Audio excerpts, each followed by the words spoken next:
রোজার মধ্যে খাওয়া দাওয়া একটা হচ্ছে সেহরি, একটা হচ্ছে ইফতারি, আর তারাবি নামাজ। তিনবার আপনারা কেউ এই কাজটা করবেন না, ইফতারি করবো আবার যে সেহরি করবো, এই কাজটা কেউ করবেন না। তাহলে ডায়াবেটিসটা অনেক বেশি ওঠানামা করবে, আপনাদের জন্য রোজা রাখা কঠিন হয়ে যাবে। এখন তাহলে সেহরি দিয়ে শুরু করি। না, সেহরিটা করবেন একটু দেরি করে, সেহরিটা করে না। ধরেন যদি 5:15 থেকে আজান হয়, চেষ্টা করবেন 5:45টায় খাওয়াটা শুরু করার জন্য।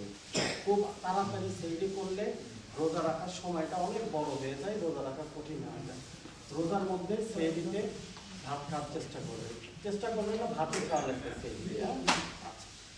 দিনের বেলা আপনার হাঁটাহাঁটির প্রয়োজন নাই, কাজ ছাড়া। আমরা প্রত্যেক দিনের বেলা যেরকম হাঁটাহাঁটি করি, এইরকম হাঁটাহাঁটি রোজার মাসে প্রয়োজন হয়। আপনি তারাবি নামাজ যদি পড়েন, এটাই হাঁটাহাঁটির কাজ হয়ে যাবে। তবে তারপরে যদি মনে করেন যে না, আমি হাঁটবো, পরিশ্রম করবো, সেক্ষেত্রে ইফতারির পর করতে পারেন। আচ্ছা, এখন তো এরপরে আসলে হচ্ছে আপনার ইফতারি। ইফতারিতে যে জিনিসটা খেয়াল করবেন, কিছু কিছু জিনিস ইফতারির সময় একেবারে খাওয়া যাবে না, যেমন চিনি, মিষ্টি, গুড়, রসমালাই, জিলাপি, বুন্দা, এগুলো একদিনও খাওয়া যাবে না। আপনার এগুলো বিকল্প আছে, সেই বিকল্পগুলো খাবেন। যেমন লেবু পানি শরবত খেতে পারেন, কারণ আমরা সাধারণত একটা শরবত জাতীয় কিছু দিয়ে রোজাটা ভাঙি, তাই না? আপনি চাইলে চিনি, লেবু এগুলো দিয়ে আপনার হচ্ছে যেটা বলে আপনার হলো এই ইয়ার শরবত, আপনার হচ্ছে লেবুর শরবত।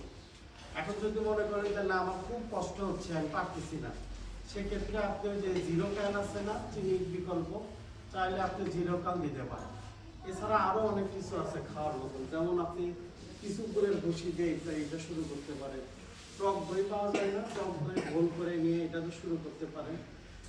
আর এবার মনে হয় গরম একটু কম হবে, হয়তো রোজা দিয়ে তো আগে আসতেছে আস্তে আস্তে।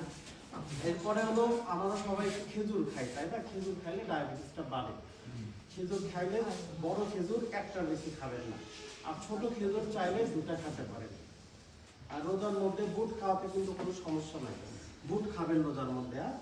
বুট খাবেন চাইলে, যদি আপনাদের পেঁয়াজি, তারপরে বেগুনি, এগুলো পরিমিতভাবে খাওয়া যাবে।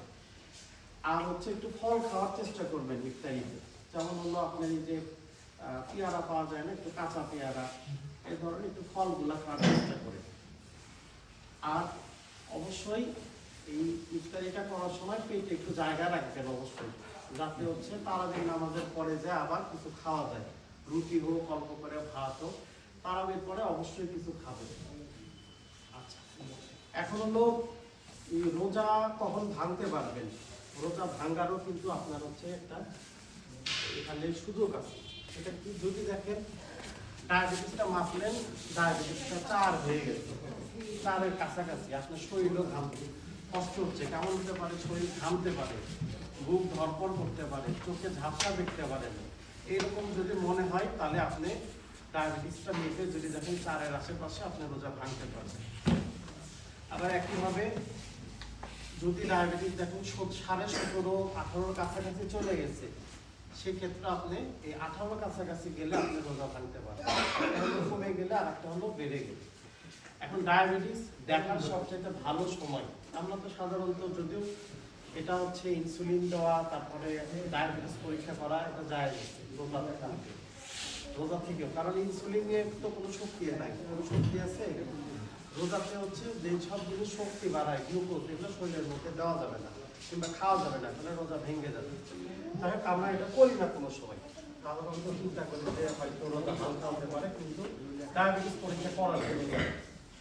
আপনি যদি ইফতারির সময় মুখে পানি দিলেন, মুখে পানি দেওয়ার সাথে সাথে যদি 1 টাচ করেন, এটা আপনার খালি পেটের ডায়াবেটিসটা দেখা হয়ে যাবে। আর ইফতারির 2 ঘন্টা পরে যদি আপনারা আবার ডায়াবেটিসটা দেখেন, এই যে আমরা যেরকম খাওয়ার 2 ঘন্টা পরে করি, তাহলে ডায়াবেটিসটা দেখা হয়ে যাবে। তাহলে হচ্ছে এই রোজার মধ্যে কিভাবে চলবেন, খাওয়া দাওয়া কিভাবে করবেন, কখন রোজা ভাঙতে পারবেন, এই বিষয়গুলো একটু মাথায় রাখেন। আশা করি ইনশাআল্লাহ সবাই রোজা রাখতে পারবেন।